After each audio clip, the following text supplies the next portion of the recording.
ನಮಸ್ಕಾರ. ಮನಸಾರೆ ಕನ್ನಡ ಯೂಟ್ಯೂಬ್ ಚಾನಲ್ಗೆ ಸ್ವಾಗತ. ಯಾರು ನಮ್ಮ ಚಾನಲ್ನ ಫಸ್ಟ್ ಟೈಮ್ ನೋಡ್ತಾ ಇದ್ದೀರೋ ಈಗಲೇ ಸಬ್ಸ್ಕ್ರೈಬ್ ಮಾಡಿ, ಹಾಗೆ ಪಕ್ಕದಲ್ಲಿರೋ ಬೆಲ್ ಬಟನ್ ಒತ್ತಿ.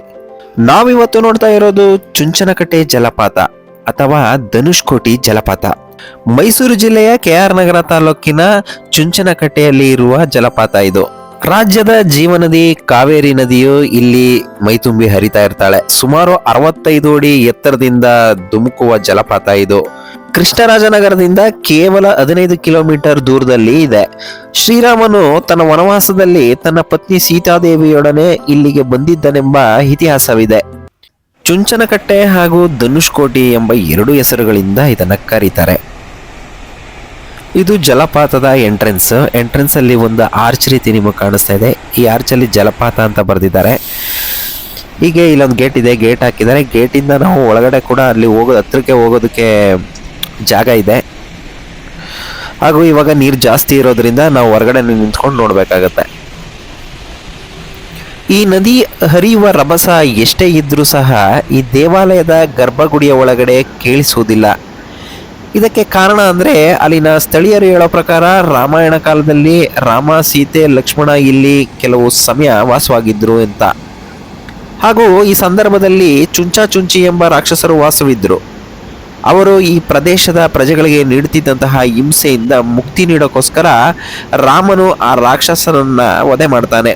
ಆ ಸಂದರ್ಭದಲ್ಲಿ ಆ ರಾಕ್ಷಸರು ತಮ್ಮ ಹೆಸರು ಇಲ್ಲಿಗೆ ಕೊನೆಯಾಗುವುದು ಎಂದು ದುಃಖಿತರಾದ ಸಂದರ್ಭದಲ್ಲಿ ರಾಮ ಈ ಪ್ರದೇಶಕ್ಕೆ ಚುಂಚನಕಟ್ಟೆ ಎಂದು ನಾಮಕರಣ ಮಾಡಿರ್ತಾರೆ. ಹಾಗಾಗಿ ಇದಕ್ಕೆ ಚುಂಚನಕಟ್ಟೆ ಅಂತ ಕರೀತಾರೆ. ಈ ಜಲಪಾತ ಧುಮ್ಮಿಕೆ ಹರಿಯುವಂತಹ ರಭಸಕ್ಕೆ ಸುತ್ತಮುತ್ತಲಿನ ಹಳ್ಳಿಗಳಿಗೆ ಶಬ್ದ ಕೇಳಿಸುತ್ತೆ. ಆದರೆ ಈ ಶಬ್ದ ದೇವಾಲಯದ ಒಳಗೆ ಇರುವಂತಹ ಗರ್ಭಗುಡಿಗೆ ಮಾತ್ರ ಈ ಶಬ್ದ ಕೇಳಿಸೋದಿಲ್ಲ. ಅದೇ ಇಲ್ಲಿನ ವಿಶೇಷ.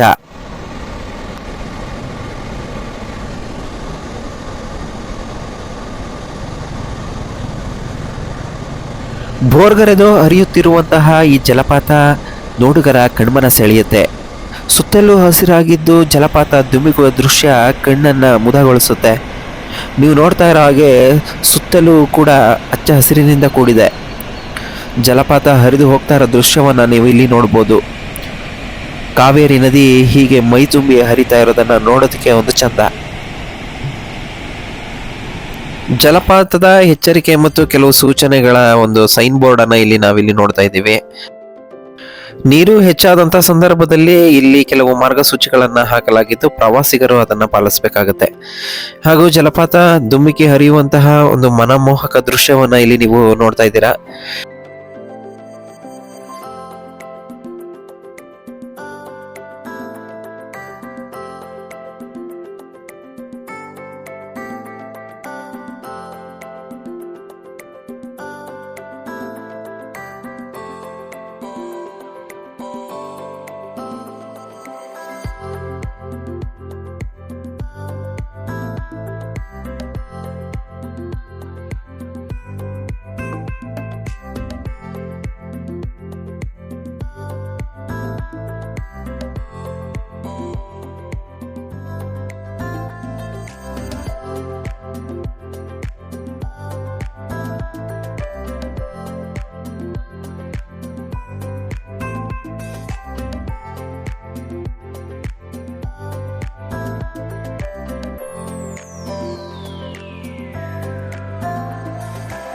ನೀವಿಲ್ಲಿ ನೋಡ್ತಾ ಇರ್ಬೋದು, ಪ್ರವಾಸೋದ್ಯಮ ಇಲಾಖೆಯವರು ಒಂದು ಬೋರ್ಡ್ ಅನ್ನ ಹಾಕಿದ್ದಾರೆ. ಈ ಬೋರ್ಡ್ ಅಲ್ಲಿ ಈ ಜಲಪಾತಕ್ಕೆ ಸಂಬಂಧಿಸಿದಂತಹ ಖರ್ಚು ವೆಚ್ಚಗಳು ಮತ್ತು ಇತ್ಯಾದಿಗಳನ್ನ ಇಲ್ಲಿ ನಮೂದಿಸಲಾಗಿದೆ.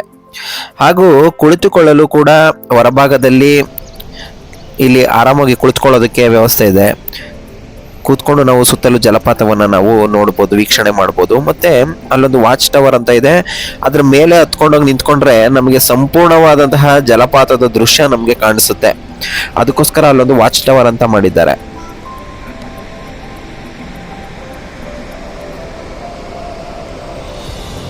ಇದು ದೇವಸ್ಥಾನದ ಮುಂಭಾಗದಲ್ಲಿ ಇರುವಂತಹ ರಾಮಭಕ್ತ ಹನುಮಂತನ ಒಂದು ದೃಶ್ಯ. ಹನುಮಂತನ ಒಂದು ಸ್ಟ್ಯಾಚ್ಯೂನ ನಾವಿಲ್ಲಿ ನೋಡ್ಬೋದು.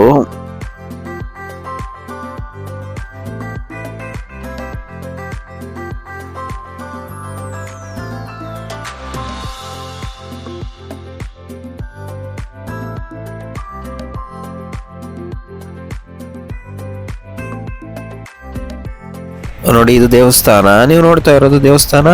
ಇದು ಒಂದು ಪುರಾತನ ಇತಿಹಾಸ ಉಳ್ಳಂತಹ ಒಂದು ದೇವಸ್ಥಾನ. ರಾಮದೇವರ ದೇವಾಲಯ ಇದಾಗಿದ್ದು ಭಕ್ತರನ್ನ ಆಕರ್ಷಿಸುತ್ತಿದೆ. ನೋಡಿ ಇದು ದೇವಾಲಯದ ಸಂಪೂರ್ಣವಾದಂತಹ ಹೊರಾಂಗಣ ಚಿತ್ರಣ. ನಾವು ದೇವಸ್ಥಾನಕ್ಕೆ ಎಂಟ್ರಾದಂತಹ ಸಂದರ್ಭದಲ್ಲಿ ಪಕ್ಕದಲ್ಲಿ ಅಂದರೆ ಎಡಭಾಗದಲ್ಲಿ ಜಲಪಾತ ಮತ್ತು ಬಲಭಾಗದಲ್ಲಿ ನಾವು ರಾಮದೇವರ ದೇವಸ್ಥಾನವನ್ನು ನೋಡಬಹುದು. ನೋಡಿದ್ರಲ್ಲ, ವಿಡಿಯೋ ಇಷ್ಟ ಆಗಿದ್ರೆ ಲೈಕ್ ಮಾಡಿ, ಶೇರ್ ಮಾಡಿ, ಕಾಮೆಂಟ್ ಮಾಡಿ, ಹಾಗೆ ಸಬ್ಸ್ಕ್ರೈಬ್ ಮಾಡಿ. ಪಕ್ಕದಲ್ಲಿರೋ ಬೆಲ್ ಬಟನ್ ಒತ್ತೋದು ಮಾತ್ರ ಮರಿಬೇಡಿ ಅಂತ ಹೇಳ್ತಾ ಇವತ್ತಿನ ವಿಡಿಯೋನ ಇಲ್ಲಿಗೆ ಕೊನೆಗೊಳಿಸ್ತಾ ಇದ್ದೀನಿ. ಧನ್ಯವಾದಗಳು.